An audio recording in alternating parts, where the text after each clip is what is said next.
മനുഷ്യൻ്റെ ജീനോമിലെ മുഴുവൻ DNA സീക്വൻസിനെയും വേർതിരിക്കാനും അവയെ തിരിച്ചറിയാനും വേണ്ടി ആരംഭിച്ച ഒരു മെഗാ പ്രൊജക്റ്റായ ഹ്യൂമൻ ജീനോം പ്രൊജക്റ്റിനെ കുറിച്ചാണ് നമ്മൾ ഇന്നത്തെ വീഡിയോയിൽ ചർച്ച ചെയ്യാൻ പോകുന്നത്.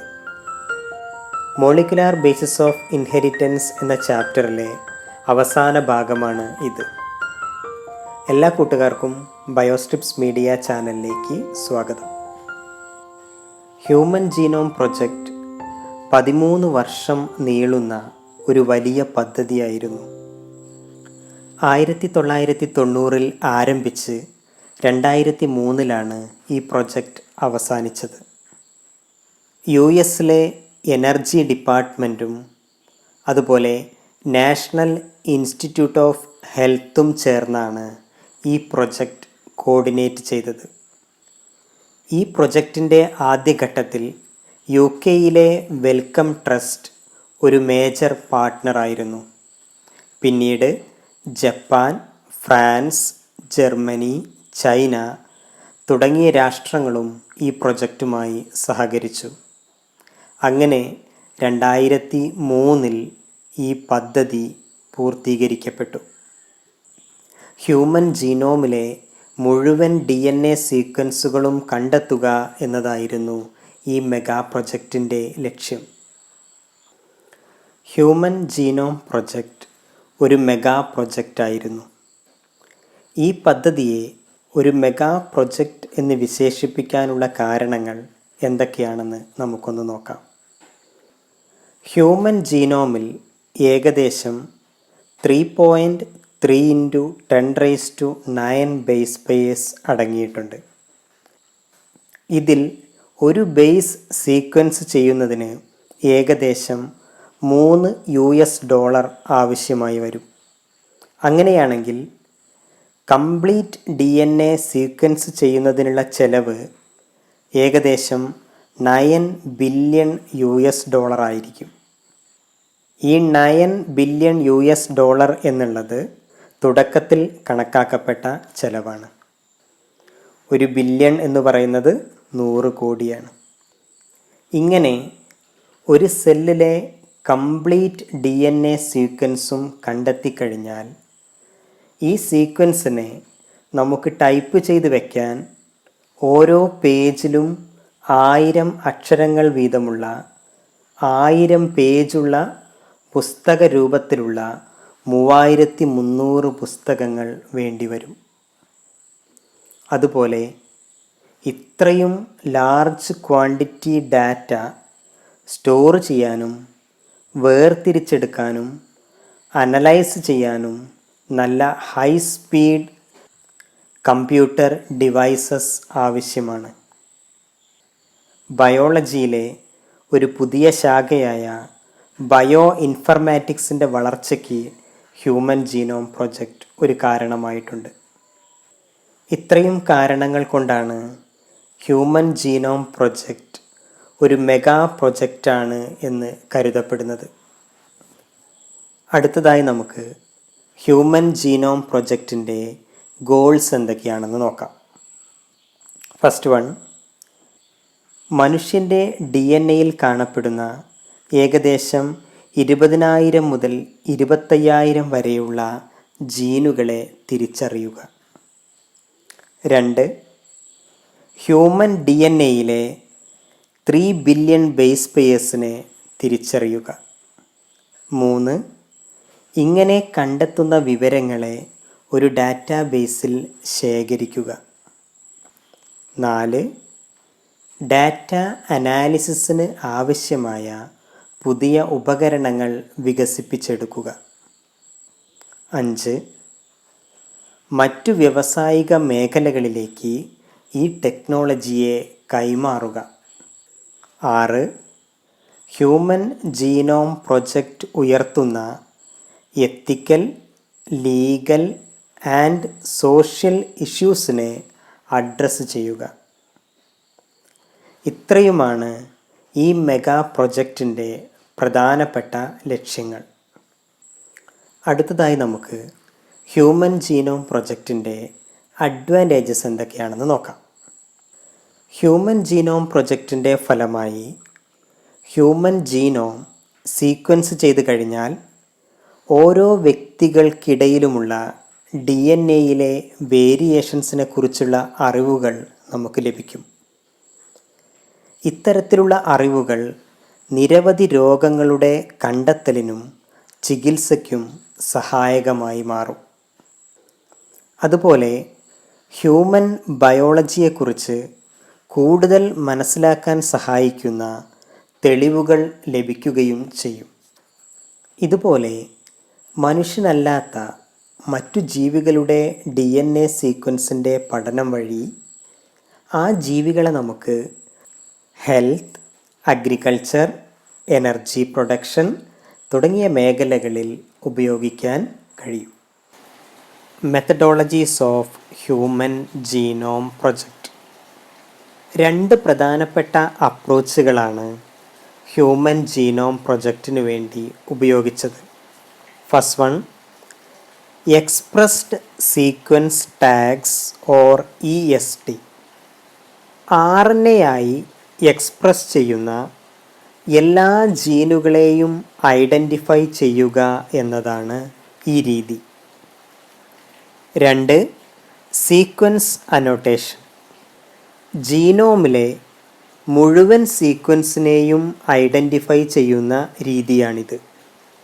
അതായത് കോഡിംഗ് സീക്വൻസും നോൺ കോഡിംഗ് സീക്വൻസുകളും ഐഡൻറ്റിഫൈ ചെയ്തതിന് ശേഷം ഓരോ ഭാഗത്തിനും അതിൻ്റേതായ ഫങ്ഷൻസ് അസൈൻ ചെയ്ത് നൽകുന്നു. ജീനോമിലെ സീക്വൻസുകൾ വേർതിരിക്കുന്നതിനായി ആദ്യം ഒരു കോശത്തിലെ മുഴുവൻ DNA-യും വേർതിരിച്ച് അവയെ ചെറിയ റാൻഡം ഫ്രാഗ്മെൻറ്റ്സ് ആക്കി മാറ്റുന്നു. പിന്നീട് ഈ ചെറിയ ഫ്രാഗ്മെൻറ്റ്സ് വെക്ടേഴ്സിന് ഉപയോഗിച്ച് സ്യൂട്ടബിൾ ഹോസ്റ്റിൽ വെച്ച് ക്ലോൺ ചെയ്യുന്നു. ഇങ്ങനെ ക്ലോണിംഗ് വഴി DNA ഫ്രാഗ്മെൻറ്റ്സിൻ്റെ എണ്ണം വർദ്ധിപ്പിക്കുന്നു.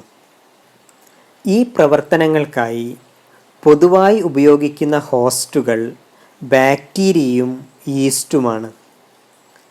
ബാക്ടീരിയയിൽ ഉപയോഗിക്കുന്ന ബാക്ടീരിയൽ വെക്ടേഴ്സിന് ബാക് അല്ലെങ്കിൽ ബാക്ടീരിയൽ ആർട്ടിഫിഷ്യൽ ക്രോമസോം എന്നും ഈസ്റ്റിൽ ഉപയോഗിക്കുന്ന വെക്ടേഴ്സിനെ യാക് അല്ലെങ്കിൽ ഈസ്റ്റ് ആർട്ടിഫിഷ്യൽ ക്രോമസോം എന്നും വിളിക്കുന്നു. ഇങ്ങനെ ക്ലോൺ ചെയ്തതിന് ശേഷം ഫ്രെഡറിക് സാങ്കർ എന്ന സയൻറ്റിസ്റ്റ് വികസിപ്പിച്ചെടുത്ത ഓട്ടോമേറ്റഡ് DNA സീക്വൻസിംഗ് ഉപയോഗിച്ച് ഈ ഫ്രാഗ്മെൻറ്റ്സിനെ സീക്വൻസ് ചെയ്തെടുക്കുന്നു.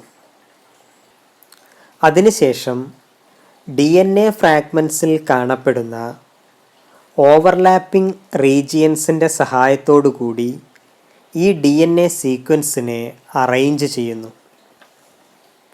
ഈ സീക്വൻസുകൾ അലൈൻ ചെയ്യുന്നതിനായി സ്പെഷ്യലൈസ്ഡ് കമ്പ്യൂട്ടർ പ്രോഗ്രാമുകൾ ഉപയോഗിക്കുന്നു. ഇങ്ങനെ ഓരോ ക്രോമസോമിനെയും വേർതിരിച്ച് സീക്വൻസ് ചെയ്യുന്നു. ഈ രീതിയിൽ മനുഷ്യകോശത്തിലെ എല്ലാ ക്രോമസോമുകളെയും സീക്വൻസ് ചെയ്യുന്നു. ഈ രീതിയിൽ ക്രോമസോം നമ്പർ 1ൻ്റെ സീക്വൻസിംഗ് പൂർത്തിയായത് 2006 മെയ് മാസത്തിലാണ്. ഈ സീക്വൻസിങ്ങിന് ശേഷം പിന്നീട് ഹ്യൂമൻ ജീനോമിൻ്റെ ജെനറ്റിക് മാപ്പും ഫിസിക്കൽ മാപ്പും തയ്യാറാക്കുന്നതിനായി DNA-യെ റെസ്ട്രിക്ഷൻ എൻഡോന്യൂക്ലിയേസസ് എന്ന എൻസൈമുകൾ ഉപയോഗിച്ച് ചെറിയ ഫ്രാഗ്മെൻറ്റുകളാക്കി മാറ്റി.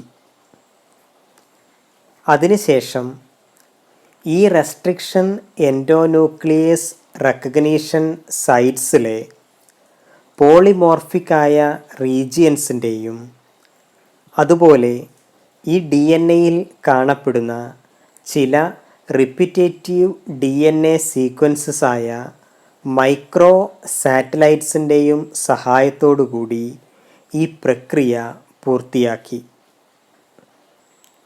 അടുത്തതായി നമുക്ക് ഹ്യൂമൻ ജീനോം പ്രൊജക്റ്റിൻ്റെ പ്രധാനപ്പെട്ട പ്രത്യേകതകൾ എന്തൊക്കെയാണെന്ന് നോക്കാം. ഹ്യൂമൻ ജീനോം പ്രൊജക്റ്റിൻ്റെ ചില പ്രധാനപ്പെട്ട നിരീക്ഷണങ്ങളാണ് നമ്മൾ നോക്കാൻ പോകുന്നത്. ഒന്നാമതായി, ഹ്യൂമൻ ജീനോം 3164.7 മില്യൺ ന്യൂക്ലിയോടൈഡ് ബേസുകൾ ഉപയോഗിച്ചാണ് നിർമ്മിക്കപ്പെട്ടിരിക്കുന്നത്. 2, ഓരോ ജീനിൻ്റെയും ആവറേജ് സൈസ് 3000 ബേസസ് ആണ്. എന്നാൽ ഏറ്റവും വലിയ ഹ്യൂമൻ ജീനായ ഡിസ്ട്രോഫിനിൽ 2.4 മില്യൺ ബേസസ് കാണപ്പെടുന്നുണ്ട്. 4, മുൻകാലങ്ങളിൽ നമ്മൾ കണക്കാക്കിയിരുന്നത് മനുഷ്യനിൽ 80,000 മുതൽ 1,40,000 വരെ ജീനുകൾ കാണപ്പെടുന്നുണ്ട് എന്നായിരുന്നു. എന്നാൽ ആകെ 30,000-ഓളം ജീനുകൾ മാത്രമാണ് ഈ പ്രൊജക്റ്റിൻ്റെ ഭാഗമായി കണ്ടെത്തിയത്. അതുപോലെ തന്നെ എല്ലാ മനുഷ്യരിലും 99.9% ന്യൂക്ലിയോടൈഡ്സും ഒരുപോലെയാണ് കാണപ്പെടുന്നത്. ഇങ്ങനെ കണ്ടെത്തിയ ജീനുകളുടെ 50%-ൻ്റെയും ഫങ്ഷൻസ് കണ്ടെത്താൻ കഴിഞ്ഞിട്ടില്ല. അതുപോലെ ജീനോമിൻ്റെ 2%-ൽ താഴെ മാത്രമാണ് പ്രോട്ടീൻ സിന്തസിസിനായി ഉപയോഗപ്പെടുത്തുന്നത്.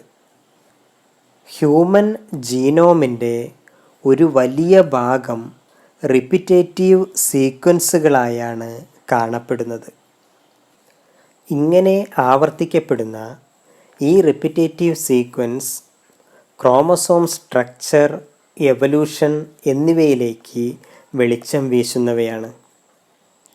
നെക്സ്റ്റ് പോയിന്റ്, ഏറ്റവും കൂടുതൽ ജീനുകളുള്ള ക്രോമസോം നമ്പർ 1 ആണ്. 2968 ജീനുകളാണ് ക്രോമസോം 1-ൽ കാണപ്പെടുന്നത്. ഏറ്റവും കുറവ് ജീനുകൾ കാണപ്പെടുന്നത് Y ക്രോമസോമിലാണ്. 231 ജീനുകളാണ് Y ക്രോമസോമിൽ കാണപ്പെടുന്നത്. അതുപോലെ തന്നെ നമ്മുടെ DNA മോളിക്യൂളിൽ ഏകദേശം 1.4 മില്യൺ ലൊക്കേഷൻസിൽ DNA-യിൽ ഒരു സിംഗിൾ ന്യൂക്ലിയോടൈഡിൽ മാത്രം ഡിഫറൻസ് കണ്ടെത്തിയിട്ടുണ്ട്. ഇത്തരത്തിലുള്ള ഡിഫറൻസസിനെയാണ് സിംഗിൾ ന്യൂക്ലിയോടൈഡ് പോളിമോർഫിസം അല്ലെങ്കിൽ SNPs എന്ന് വിളിക്കുന്നത്. അതുപോലെ തന്നെ വിവിധ രോഗങ്ങളുമായി ബന്ധപ്പെട്ട DNA സീക്വൻസുകളെ കണ്ടെത്തുന്നതിനും ഹ്യൂമൻ എവല്യൂഷനെക്കുറിച്ചുള്ള പല കണ്ടെത്തലുകൾക്കും ഹ്യൂമൻ ജീനോം പ്രൊജക്റ്റിൽ നിന്നും ലഭിച്ച വിവരങ്ങൾ സഹായിച്ചിട്ടുണ്ട്. ഇത്രയുമാണ് ഹ്യൂമൻ ജീനോം പ്രൊജക്റ്റിൻ്റെ പ്രധാനപ്പെട്ട നിരീക്ഷണങ്ങൾ. Applications and future challenges of human genome project. Human genome പ്രൊജക്റ്റിൻ്റെ ഫലമായി ബയോളജിക്കൽ റിസർച്ചിനായി ഒരു പുതിയ നൂതനമായ രീതി തന്നെ ഉടലെടുക്കുകയുണ്ടായി. അതുപോലെ തന്നെ മനുഷ്യ ശരീരത്തിലെ കോശങ്ങളിൽ നടന്നുകൊണ്ടിരിക്കുന്ന ജൈവ രാസപ്രക്രിയകളെ തിരിച്ചറിയുന്നതിനും ഹ്യൂമൻ ജീനോം പ്രൊജക്റ്റ് സഹായകമായി. ഇത്രയുമാണ് ഹ്യൂമൻ ജീനോം പ്രൊജക്റ്റ് എന്ന പാഠഭാഗവുമായി ബന്ധപ്പെട്ട പ്രധാനപ്പെട്ട വസ്തുതകൾ. അടുത്ത ക്ലാസ്സിൽ പുതിയൊരു ചാപ്റ്ററുമായി നമുക്ക് വീണ്ടും കാണാം. ബൈ.